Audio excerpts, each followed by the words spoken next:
Yep. Here's your tip. Got a Hustler ZTR riding mower and a customer complaint. Can't get this right hand blade off. And look at it. It's red. Those are black. So also if you look at it, you can tell the way it's angled versus on our side. That one's cutting, this is not. So this one is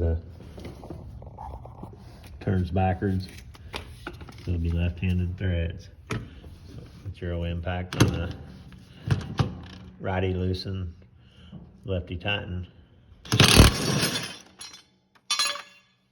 Works every time.